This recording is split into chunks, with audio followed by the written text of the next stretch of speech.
عشان انا قدرت اخلي العالم كله يتهز. قوانين رادعه للبعثات الاجنبيه وتنظيمها، الاجانب في كذا، المصريين في كذا، كله، وقدرنا نقول ولاول مره بعلنا نمصر الاثار المصريه. مصر اللوفر ده اللي كان يحكم مصر انا وقفت بعثته والدنيا اتقلبت، وساركوزي اتصل برئيس مبارك وقال له الحقني ده وقف بعثه اللوفر. ايوه. وبمناسبه الرسائل الاجنبيه دكتور زاهي، يعني دلوقتي احنا في حاله ركود في السياحه، وحضرتك كنت بتتبنى المعارض الدوليه او قامه معارض الاثار المصريه، ليه احنا ما ننشطش مساله المعارض الاثريه ونعرض صوره مصر والناس، نربط الوقت اللي في الثوره، الناس اللي عايز سمعت عننا بنعمل ثوره متحضره جدا، والناس يبقى في لهفه وشوق تتعرف على الحضاره المصريه. وسط ده انا في جزء ده. دلوقتي حضرتك اعتقد انا حسب قراءتي ان نقل المتحف المصري للمتحف الكبير خلال، طب انا دلوقتي في كلام ان الميدان التحرير نفسه هيبقى من اهم المزارات السياحيه في مصر، بالقرب من المتحف المصري في موقعه الحالي، يبقى اذا انا عملت تكامل سياحي بين الاثنين، بين ميدان التحرير ووجود المتحف المصري، يبقى انا خسران لو نقلت المتحف المصري للمتحف الكبير. لا كفايه هرد عليهم عايز جاوب على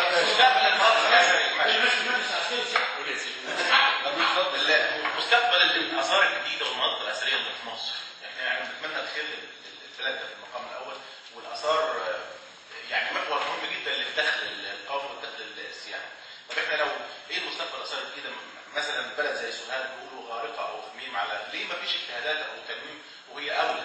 يعني انا رايي انها اولى من المناطق الصناعيه دي، حاجه جاهزه وكويس وطلعها، مش لسه نسوقها ولسه نعمل ايه، بنسوقها بالفعل. بالنسبه للمعرض انا فعلا بفكر عشان الازمه الماليه اللي احنا فيها ان نعمل معرض كويس يجيب الفلوس، والمعرض ده بينتج عنه دعايه سياحيه، اعلاميه، سياسيه. لسه احنا بنفكر فيه، اعرض هذا الموضوع على مجلس الاداره، وهنفكر ان احنا فعلا محتاجين نقلب الدنيا بمعرض كويس جدا زي ما حصل ايام انقاذ معرض ابو سمبل واثار ابو سمبل وفيلة، بعتوا اندر 55 قطعه من اثار توت عنخ امون وما جابتلناش ولا مليم. انا بعت 50 قطعه من توت عنخ امون قد كده الواحده، جبت 100 مليون دولار، 100 مليون دولار، وعملت دعايه لا تتصور. انا بعمل دلوقتي حاجه كويسه. انا كنت متحف الحضاره اخر قاعه فيه كانت هتبقى عام 1952 ثوره 52. فلما حصلت الثوره دي قلنا لازم نعمل فكره قاعه 25 يناير. جالي فعلا شباب الائتلاف بتوع الثوره وقلت لهم ان احنا عايزين نعمل السيناريو، واحنا بنشتغل دلوقتي في عمل سيناريو 3 قاعات بتاعت ال 18 يوم. هتلف. لما انا اتكلمت مع حد كده، حد نشر لقيت جاي 12 مدينه اوروبيه بتطلب استضافه هذا المعرض، 12. وجبت واحد الماني ينظم التنظيم بتاع المعرض، وبنعمل دلوقتي حاجات بالصوره والصوت، والشباب مرافقين للمعرض بحيث يبينوا ازاي هم غيروا وجه مصر. مصر دي بيحكمها شخص من 5000 سنه، اول مره شباب يعملوا لنا نظام ديمقراطي على المستوى ده، ما حصلش 5000 سنه واحنا حكم الفرد، وبالتالي التغيير اللي عمله الشباب ده، المعرض لما يرجع هيبقى في متحف الحضاره. ورحنا متحف الحضاره اخترنا المكان لهذا الموضوع. نمره 3 المتحف الكبير، المتحف المصري زي ما هو. احنا هيحصل ايه بقى؟ احنا عندنا 3 متاحف عظيمه. المتحف المصري الكبير اعظم مشروع ثقافي اثري في الدنيا، وهيغير وجه مصر لانه حاجه جباره. والمتحف الحضاره ومتحف التحرير. المتحف الكبير هيبقى فيه توت عنخ امون، الاثار الجميله. المتحف المصري هيبقى فيه روائع الفن، التماثيل، يعني تمثال خضراء تيجي تحط حواليه مين اللي كشف، الكشف ازاي، هتغير شكل المتحف من خلال الروائع ده. ومتحف الحضاره بيتكلم عن حضاره مصر تنتهي ب 25 يناير. فانت المتحف المصري موجود، وده حاجه معماريه فريده من نوعها. ولو انت رحت شفت التغييرات اللي تمت في المتحف المصري، عاملين معمل DNA بتاع تحت الارض، عاملين بيت الهدايا اللي زي متاحف امريكا، حاجه تفرح، عاملين مطعم 5 نجوم، عاملين كافتيريا، يعني الحقيقه عاملين حاجات كويسه. نيجي بعد كده للاثار.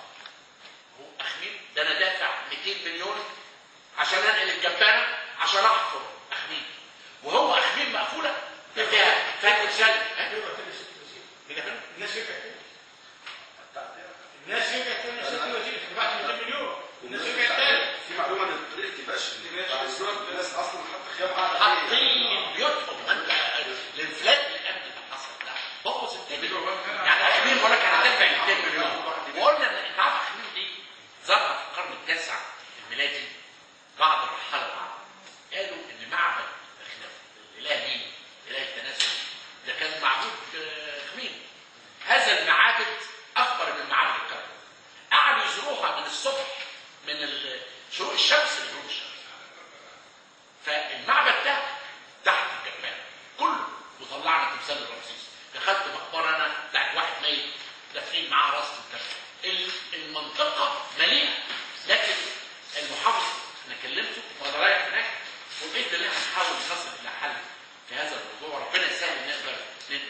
طب استكمال بقى الاقصر بمناسبه الباش، هل المرحله اللي عمل فيها اللي اشتغل فيها دكتور سمير فرج وعمل فيها شغل، هل هيستمر تاني ولا بمجرد مشيان سمير فرج ومجرد مشيان الوزاره يعني هيستمر المشروع ولا هو احنا بالنسبه لطريقه الكباش، انا الاقصر تم فيها حاجات كويسه، لكن انا زلت بقول ان الاقصر دي مش نيويورك. لازم تخلي جمالها في الست اللي ماسكه الطشت وقاعده والفراخ حواليها، ما تنظف وتعمل لها اكمار. طريق الكباش احنا خلصنا ترميم وحفاير كله ما عدا 400 متر في النص. هذا 400 متر ما اعتقدش انها هتتم. هو كان زمان فرج اللي يقدر يعملها. ليه بقى؟ 2 كنيسه وكابلات الكهرباء والدنيا. هو وقفوا الناس قدامهم مكان الكنيسه. انا عارف بس ما اعرفش المحافظه يعمل ايه، لكن اجمل حاجه ان احنا الطريق ده كله اللي هو 2 كيلو 600 متر احنا رممنا كل الحتت وحاجه على اعلى مستوى.